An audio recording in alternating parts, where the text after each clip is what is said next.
지금 이 시간에는 우리가 이 교회에 섬기지만 또 언젠가 떠날 수도 있겠지만은 원하는 것은 여러분 이 필라델피아에 머무시는 동안에 여기에서 섬기다가 주님 앞에 갈 수 있기를 축원합니다. 한 사람도 떠나지 아니하고 이 교회에서 열심히 신앙생활 하시다가 주님으로 하실 때 갈 수 있는 그러한 사람들 다 됐으면 참 좋겠습니다. 여러분, 하나님의 관심, 최대의 관심은 무엇이겠습니까? 잃어버린 영혼을 찾아 구원하시는 것입니다. 그것이 주님의 최대의 관심인 거예요. 누가복음 19장에 보면 예수님이 삭개오의 집에 가셔서 그 삭개오에게 구원을 선포하시죠. 오늘 구원이 집에 이르렀다. 그렇게 하시면서 하시는 말씀이 인자가 온 것은 잃어버린 자를 찾아 구원하려 함이라 하겠습니다. 주님이 이 땅에 오신 목적이 바로 잃어버린 자를 찾아 구원하는 것이다. 여러분, 이 세상에는 사람이 살아가는 길이 딱 두 가지예요.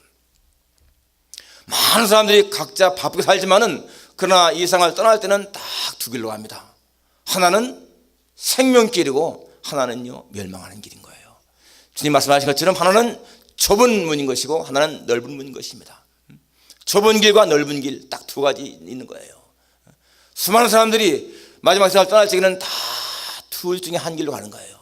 생명길인가 아니면은 사망의 길인가. 바로 교회는 사람들로 하여금 그 생명길로 인도하게 하는 그런 사명이 있는 것입니다. 교회는 주님의 핏값을 세우신 것이라고 했어요. 이 교회는 바로 예수님의 몸이라고 했습니다. 주님이 교회의 머리라고 했습니다. 여러분, 교회가 예수님의 몸이다. 이게 얼마나 중요한 의미가 있어요. 교회의 가치, 교회의 기중성, 바로 예수님의 몸이라는 거예요. 교회가. 우리는 주님의 몸을 이루는 하나의 지체라는 것입니다. 지체들, 각자 손의 역할, 발의 역할, 눈, 코 다 있는 것처럼 우리가 예수님의 몸을 이루는 그러한 역할을 한다는 것입니다. 교회가 얼마나 중요한 것입니까?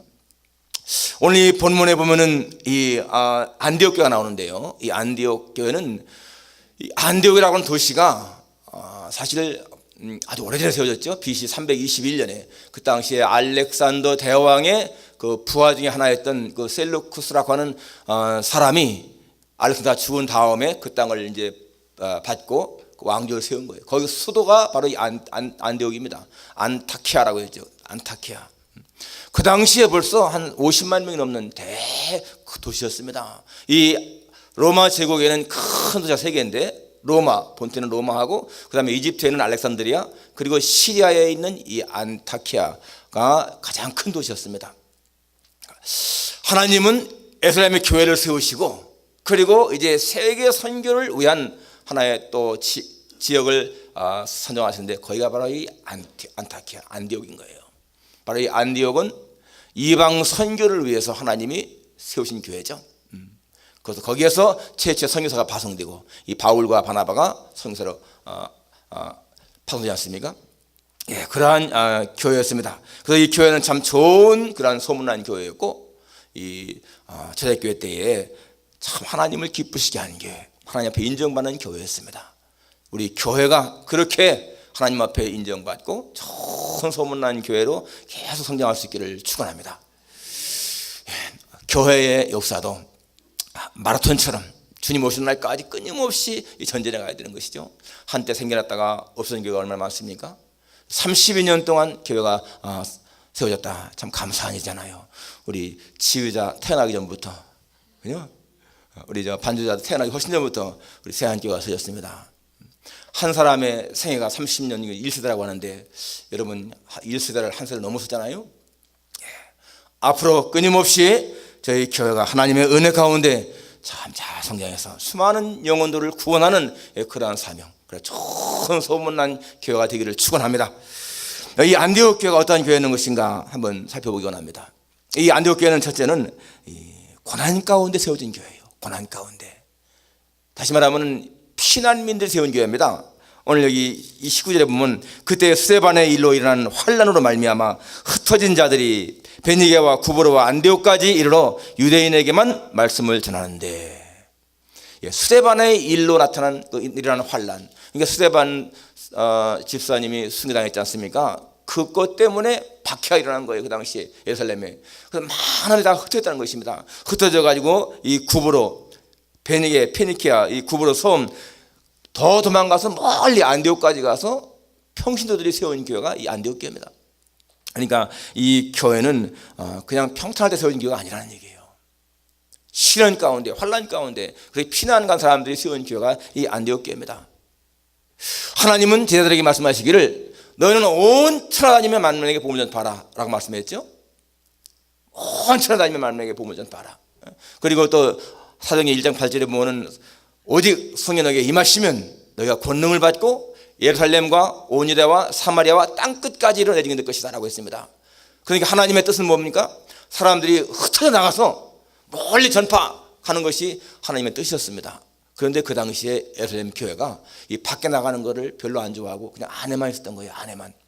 그러니까 하나님이 흩으신 것이죠. 이게 흩어진 자들, 이 환난, 이 박해가 그 당시에는 참 굉장한 불행처럼 보였지만은 여러분 이것이요 하나님의 역사를 이루고 가는 거예요. 로마서 8장 28절 말씀대로 모든 것을 합력하여 선을 이루신 하나님. 그렇습니다. 그 당시에 박해가 이 교회에 굉장한 어려움이었지만은 하나님은 그걸 통해서 복음을 전파하게 하는 거예요. 그래서 이런 시련 가운데 교회가 세웠다는 것을 볼 수가 있습니다. 그리고 더군다나 이 교회는 무슨 목사님이나 어떤 선교사님이나 이러한 그 지도자가 세운 교회가 아닌 거예요. 그냥 피난 간 사람들이 모여서 거기에서 같이 예배드리기 시작한 것, 바로 이것이 이 교회죠. 평신도가 세운 교회라는 것입니다. 어려운 가운데에서 여러분 한국 교회와 일본 교회를 비교해보면 실상 일본이 먼저 선교가 들어왔잖아요. 복음이. 그런데도 일본은 교회가 성장하지 못하고 한국은 참 교회가 이렇게 왕성한 거 보게 되면 이 한국 교회는 굉장한 핍박이었지 않습니까? 환난, 수많은 순교자들이 있었고, 그리고 여러분 한국에 처음에 교회가 세워진 것이요 선교사가 세운 것이 아닙니다. 선교사가 처음 들어온 것이 1884년에 언더우드 선교사님 들어왔잖아요. 아펜셀러 선교사님하고. 그런데 1884년에 황해도에 소래교회가 세워졌어요. 선교사가 들어오던 그 해에. 그러니까 이 소래교회도 선교사 세운 교회가 아닙니다. 목사 세운 교회가 아닌 거예요. 그 당시는 한국에 목사도 없었지만은 평신도가 세운 교회, 평신도가. 서상윤이라고 하는 사람. 이 서상윤이라고 하는 사람은 저 만주에서 이 인삼을 장사했습니다. 그런데 그가 인삼 장사를 하는데 중병에 걸렸어요. 열병에 걸렸습니다. 그래서 그 당시에 그 만주에서 외국 선교사가 경영하는 병원에 이제 입원을 했어요. 그때 만난 것이 바로 로스 선교사입니다. 그리고 그 로스 선교사님하고 또 존 맥킨타이어 선교사님이 복음을 전한 거예요. 서상윤한테. 근데 처음에 안 듣죠. 유교에 젖어 살았으니까. 그런데 계속 복음을 전했습니다. 이 맥킨타이어 선교사님이. 그때 서상윤 이 청년이요 30세였는데 너무나 이 병이 심해가지고 고통스러우니까 자살 생각했어요. 자살. 죽고 싶다 차라리. 그런데 이 맥킨타이어 선교사님이 복음을 전했거든요. 그때에 이 서상윤이가 그러면 하나님 나를 고쳐주면 내가 예수 믿겠다. 그렇게 약속을 한 거예요. 그런데 몇 달 만에 병이 나았어요. 그러니까 이 서상윤 이 청년이 예수 믿겠다. 그렇게 작정을 하고 이 존 맥킨타이어 선교사님한테 세례를 받고 열심히 예수 믿으면서 뭐 했느냐면요. 그 당시에 이 로스 선교사님이 중국 성경을 한국말로 번역하는 그 일에 참여한 거예요. 1883년도에. 그리고서 84년도에 그 처음으로 한국말로 번역된 성경이 로스 성경입니다. 그 성경책 100권을 가지고서요 이 서상윤 씨가 한국에 들어왔어요. 그 당시는 이제 이 예수 믿는 거 굉장히 반대지 않습니까? 그러니까 몰래 들어온 거죠. 그러다가 관원한테 붙잡혔어요. 죽을 뻔했는데 성경 10권만 가지고 탈출한 겁니다. 그리고는 소래에 가서 자기 고향에 가서 거기에다가 교회를 세운 게 소래교회예요. 소래라고 하는 말은 원래는 그 송천, 소나무 송자에 샘천자였는데 일본 사람들이 그 내천자를 바꿔갖고 송천이라고 했는데 소나무가 많고 물이 많은 곳이기 때문에 소래라고 했거든요. 그래서 솔레에다가 소래교회. 조그만 초가집 교회였습니다. 초가집 교회 처음에 1884년. 그래도 이것이 여러분 우리 한국 교회의 최초의 교회였고, 그리고 최초의 한국인으로 세워진 교회. 그 당시에 나중에 이제 몇 년 지난 다음에 언더우드 목사님, 선교사님이 새로 교회를 정치화할 적에 돈을 도와주겠다라고 할 적에도요, 힘들었지만은 우리가 우리 손으로 짓겠다 해서요, 그 사양했습니다. 돈을 안 받고.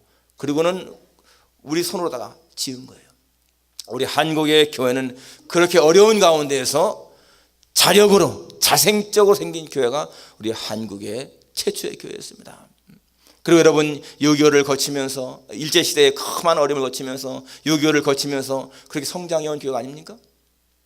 그러니까 여러분, 한국 교회는 처음 시작부터 어려움을 당한 교회죠. 고난을 당한 교회입니다. 고난 속에서 시작됐기 때문에 그렇게 하나님의 은혜가 많은 거죠. 그리고 여러분 보세요. 6.25 그 전쟁을 치르면서 북한에서 많은 교인들이 남하하잖아요. 올라가지 않습니까? 그리고 세운 교회가 뭐예요? 영락교회라든지 충현교회라든지 한국의 대표적인 교회들 보세요. 전부 다 피난민들이 세운 교회. 그러니까 교회는 평안할 때 세워지는 그런 교회보다 그렇게 어려운 가운데 세워진 교회가 더 하나님의 은혜를 많이 받지 않습니까? 여러분, 어떻게 보면 우리 이민교도 마찬가지죠. 조국을 고향을 떠난 사람들이 세운 교회 아니에요? 우리 다 한국에 태어났는데 멀 미국에까지 와서 이 교회를 세웠다. 참 우리 대한민국 우리 국민들 어디 가든지 교회를 세우는 거, 여러분 이건 보통 하나님의 은혜가 아니잖아요. 오늘 한국에 저렇게 잘 성장하는 것 어떻게 보면 당연한 거예요. 우리 한국 민족은 참 여러 가지 단점도 많이 있지만은 그래도 한 가지 특별한 거, 교회를 사랑하고 교회를 세우는 열정. 아마 하나님은 다른 것 단점이 많다 할지라도 이것 때문에도 하나님은 축복하실 거예요, 한국 교회를. 미국에 여러분 이렇게 많은 교회들이 세워진 거 다른 나라는 볼 수 없지 않습니까? 다른 나라도 많은 사람들이 다 와 살지만은 한국 사람만큼 교회를 그렇게 열심히 세우는 교회가 어디 있어요? 인간이 가는 궁극적인 길은 한 가지, 정말 지옥이냐 천국이냐 그 길인데, 사람들을 천국으로 인도하는 이러한 교회를 세운다는 것이 하나님 보실 적에 얼마나 기뻐하시겠는가. 피난민 고난 속에서 세운 교회가 바로 이 안디옥 교회인 것 알 수가 있습니다. 두 번째는 주의 손이 함께하는 교회였다라고 했습니다. 여기 20절에 그 중에 구브로와 구레네 몇 사람이 안디옥에 이르러 헬라인에게도 말씀을 말하여 주의 손을 전파하니 주의 손이 그들과 함께 하심에 수많은 사람들이 믿고 주께 돌아오더라. 그 당시에 이 간 사람들은 처음에는요 유대인에게만 전도한 거예요. 유대인에게만. 뭐라고 했어요? 거의 유대인에게만 말씀을 전하는데 그 중에 구브로와 구레네 몇 사람이 안디옥에 이르러 헬라인에게도 말했다. 헬라인에게도 복음을 전했다는 것입니다. 이방인에게도 복음을 전한 거예요. 물론 거기 그 헬라인이라고 하는 것은 그 유대계 헬라인, 유대계 사람인 것을도 알 수가 있죠. 그렇지만 자고나 이방인들 포함해서 이제는 유대 민족만이 아니라 다른 사람까지 상대해서 복음을 전하는 거, 바로 그렇게 이 교회가 유대인에게 문을 열었다는, 이방인에게 문을 열었다는 것, 이게 참 중요한 것입니다. 바로 인종을 초월한 것이죠. 그렇습니다. 복음은 유대인에게만이 아니죠. 특별한 사람만이 아닙니다. 모든 사람에게, 너는 온 천하이며 만민에게 복음을 전파하라 한 것처럼 누구에게나 복음을 전파해야 되는 것이잖아요. 그러니까 그 당시에 이 사람들은 참 피난민들이기 때문에 힘들지 않겠습니까? 그렇지만은 교회에 모여서 그냥 단순한 사기 집단이 아니고, 여기 중요한 것이 뭐예요? 주 예수를 전파하니 라고 했어요.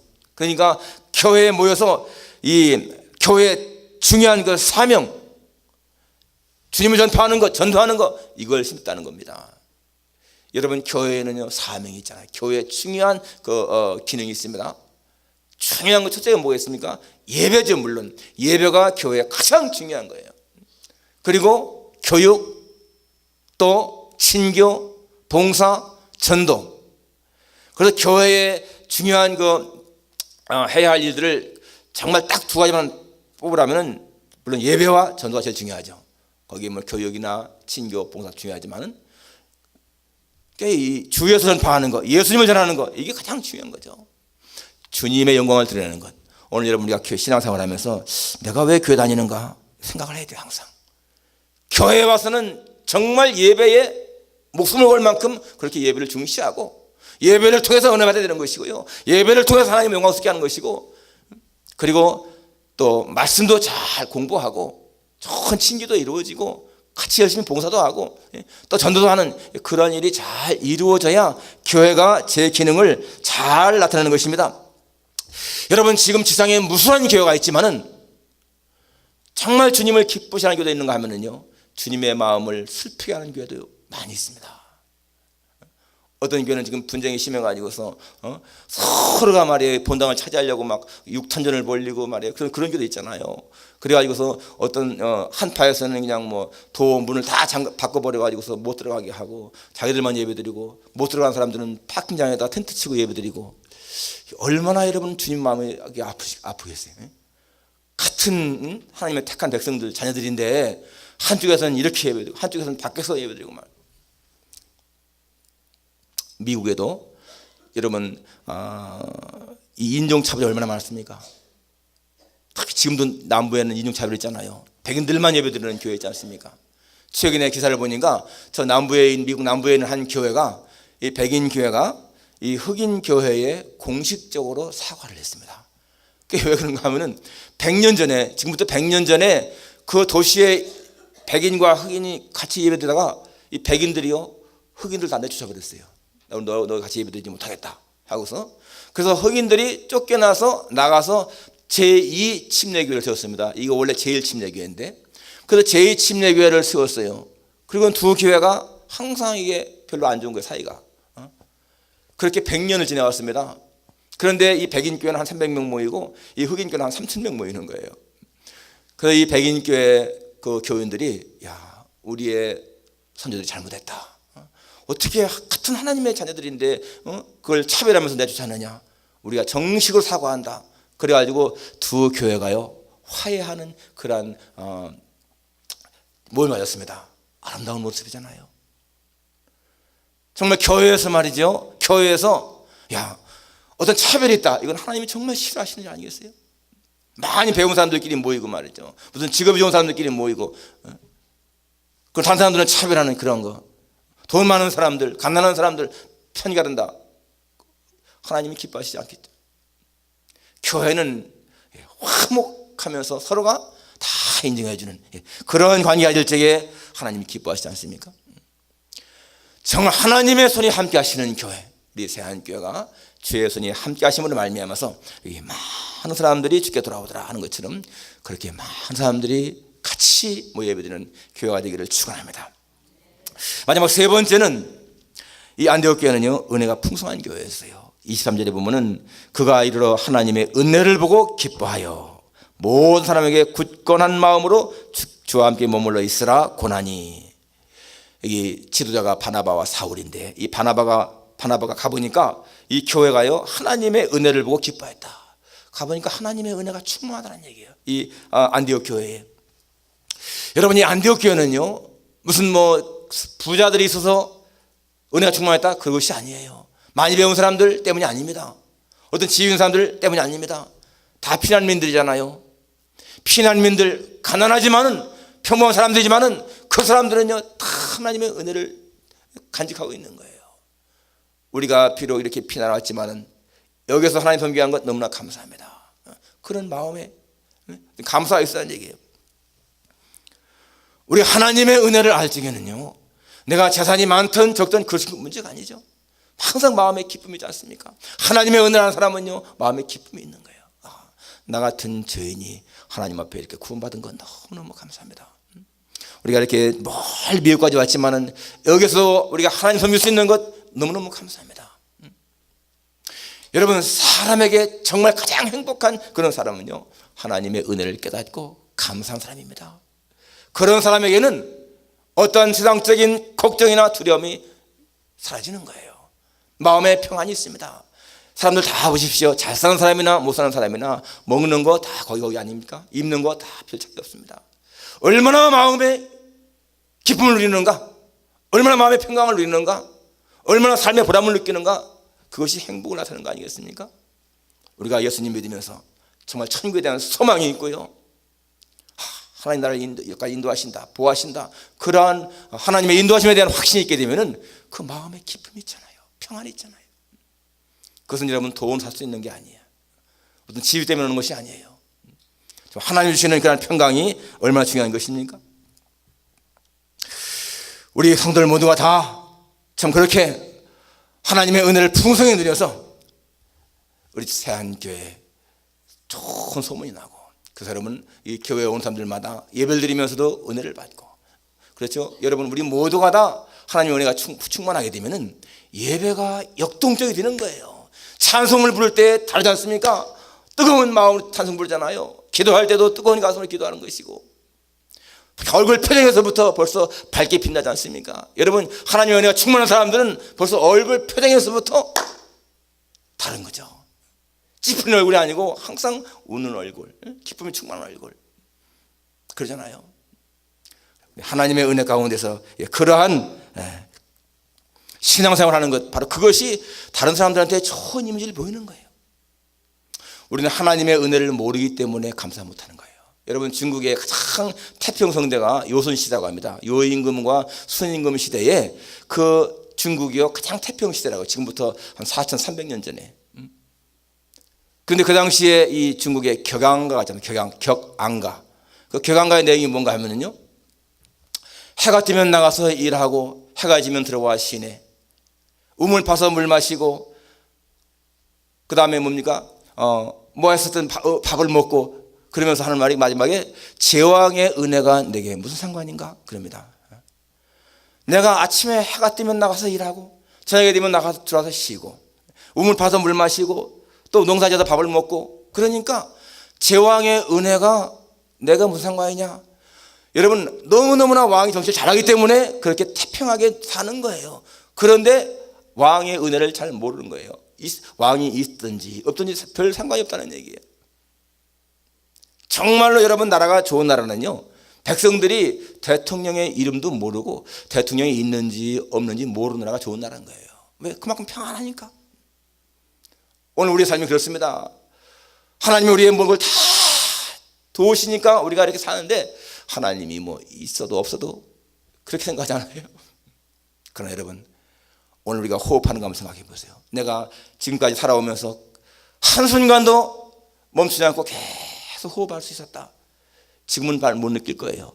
나중에 여러분 몸이 아파가지고 병원에 가서 산소 마스크 끼게 되면, 야, 내가 그동안에 숨 잘 쉰 게 정말 하나님의 은혜였구나, 그러지 않겠습니까? 내 심장이 말이죠, 60년이 넘도록 한 번도 쉬지 않고 박동하지 않습니까? 평소는 못 느끼는 거예요. 감사한 것인지. 나중에 정말 죽음에 임박해서 심장이 약해져가지고 문제가 생기면, 그동안 내 심장에 다 운동한 것이 정말 감사한 것이구나, 그때 느낄 거예요. 지금은 여러분, 때때로 부부가 싸우기도 하고 그러하지만은, 나중에 부부 한 사람이 먼저 세상을 떠나고 나면은, 야, 내가 아내와 함께 살 때가, 남편과 함께 살 때가 얼마나 행복했는가, 그거 느끼지 않겠어요? 우리는 현재의 삶에 정말 하나님의 은혜를 기억하며 감사해야 돼. 나의 모든 것이, 우리 자녀들이 이렇게 잘 성장하는 것이 얼마나 감사한 것인가. 하나하나 생각하면요, 감사치 않은 게 없습니다. 그런데 모든 게 정말 감사하면요, 마음에 기쁨이 있고 행복이 있잖아요. 하나님의 은혜를 모르기 때문에 우리는 우리의 삶의 행복을 많이 잃어버립니다. 근데 여러분, 하나하나 생각해 보세요. 너무너무 감사한 게 많죠. 너무너무. 우리 모두가 여러분, 그렇게 하나님의 은혜에 대해 감사한 마음으로 살 적에는 교회예요, 분위기가 달라집니다. 같이 만날 적에 너무너무 반가운 거예요. 일주일간에 한 주간에 만나든, 뭐 주일날 같이 연애하면 4일 만에 만나든, 만날 때마다 마음에 기쁨이 있어요.